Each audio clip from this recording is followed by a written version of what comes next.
It's 40 in my nano Tommy Bear TV man and Mr. Laughter Kikumaya the kid winning Martini a jury to 12 a you my make wa in Martini tin mo ko wate kamero nano look my beju mukati e lokange ma dom ma pat ma dita lo NIA la dit bakilwoni Anthony Akol Mao joining man bakilwoni NRM. Now, again, Mati ano loko tini kachel kitami be TV mamete oloto wa win loke bena kore kin machalo ano wajo kere loke tima duong kidong bena lok mo kin Mati mama ngayo NIA ni excuse me dano makilwoni la dit makilwoni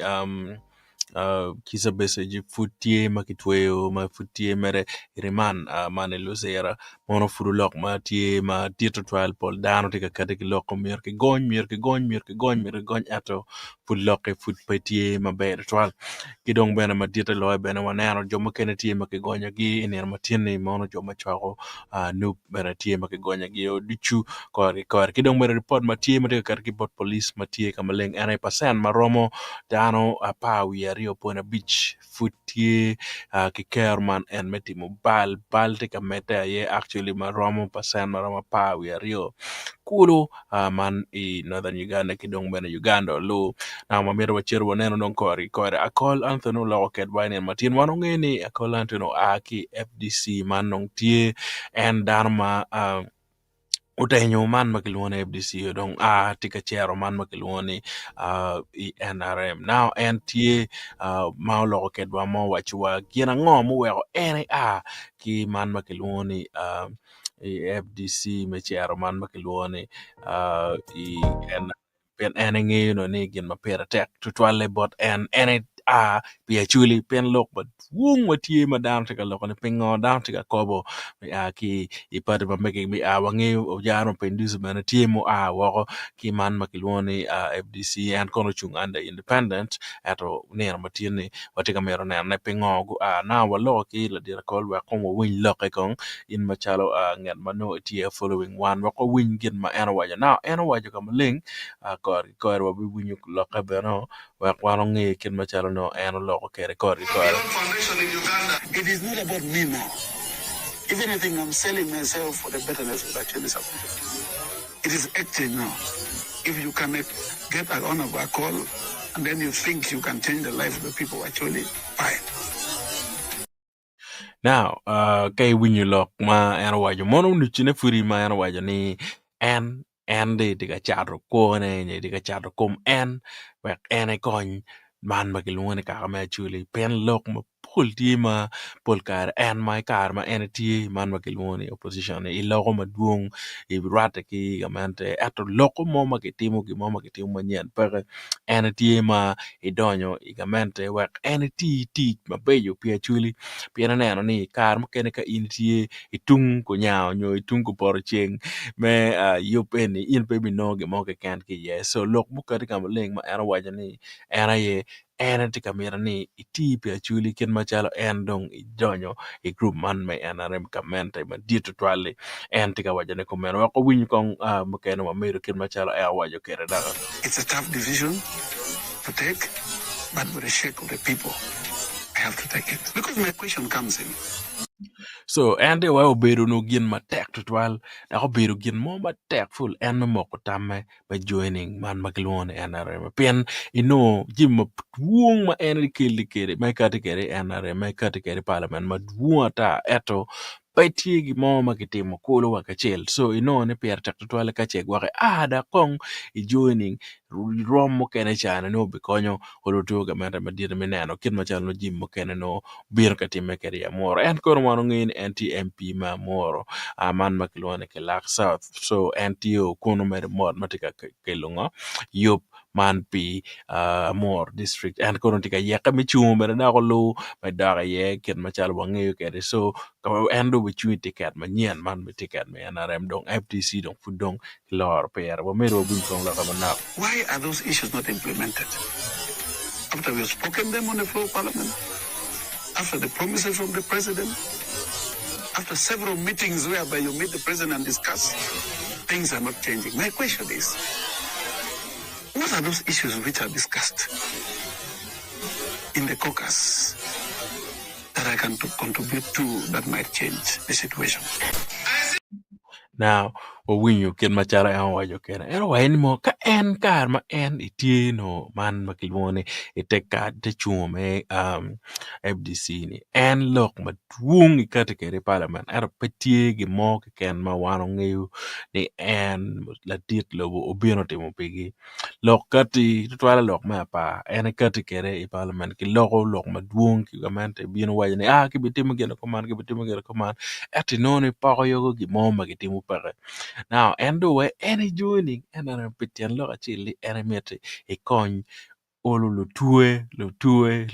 nyo e kony dano gangi ma aki amor minongo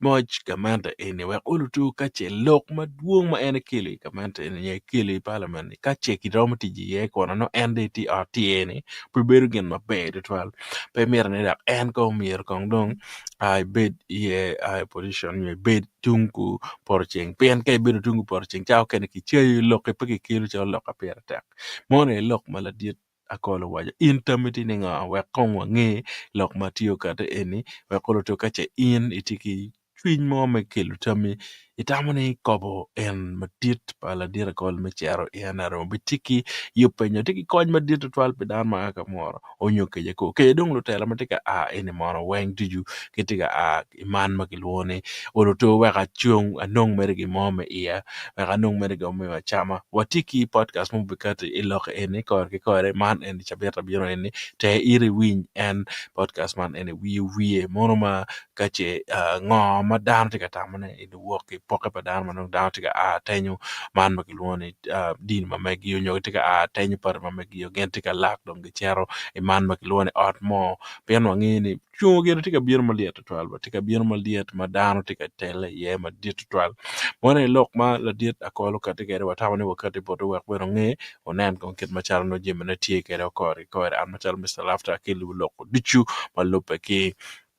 ya man makilwane tela actually now lok makene matima katika maleng ena wangeyo ni la diet makilwane ma jaro tino pendusi ben anti mo joining ena remo lok foot pia warate kere bat kenen mo no chiwa bikilu ne botu ben ko ere bak andro tieta wa pingo ene ya woki FDC nyoy oki tela mokene ni joining ben ena mono bi nena wen ko kidong gin mokene matie ma wochu ena yeni abilu katiki report ni percent maromo apa we are upon a beach me Uganda tie ki yob ma projo man lok me ku lok me yak lok me nek lok me timo jimi rap ki ano mono bewa crimes jim rejo matika time i area weng tie ka meta ten lok magero miyo era yeni piane abili nyo dano nyo vuru magipe ka tich wong tutwal man magilwana unemployment rates o mete dirda e Uganda okulu owero kai neno kin machalo lok me kuo lok me yak lok me nek kere tika mete kere tie maduong tutwal so wameru wangi konkore in bene min watemo pinga tamani jima kere tika mete ikien wanyo area mamek mawano tika beri ene pen kai neno lok me kuo mete madiet madaken machalo gen tika wanyo kere kipasera yapa we are upon a beach man lok pa tiet tutwal kai neno bene tele maduong madano bedo kere ikien gang kwan madano pega kwan ken magen wajo kere dano bero gang chamo kene lotiano mugo dong tigi mere dong bero kalaka ma yaro katimo jimbo kene ena wego yup ene tika mete ma ditu twal ine tamani wan wato atimo ngira ngo ki wan machalo lutera chule mineno ni oluto wa yubu takar ene wekpe wa bidong ni kipeko twal nyo ki ker mone me chawa weng ni mirwan okwal jima kwala wa yak jima yaga wan tiano chuli wa twati magena ngo kido ngo makene ma wan twati ne wak no wa miru kero menongo gi moite ki chawa ma pe wa kwala jima kwala pen ke ner ku ti marach jima ne ti marach kido bere ke ner kin ma kwiti ka biono eni wa ngeyo ni ka yen pe gwa jima ni olu to i char mi gwa ka cha kai mo gunyo i char gwa ene role gi nga gi ne dugi no gangi no ge yago dichu chumir ne i gwa ori i gwa gangu kido bere yen meno waja ni mo lutino en man lutino me street en anongi ti kanya lok man me yak ma tek to twal I lo me Uganda ken ma cha gen waja kere mono report ma abilu kati kere ma mera ben wa wach pi buda ko titu ni jimi mateka time en I Uganda ni peti ma baj twal kidong bena wanyang ni oluto wini bi anyewa kari lok ni en chware tie ma do dugo ka cham ken ma cha wange en bero man ma kilwani fasting pian ne waja ni no pe mer no ni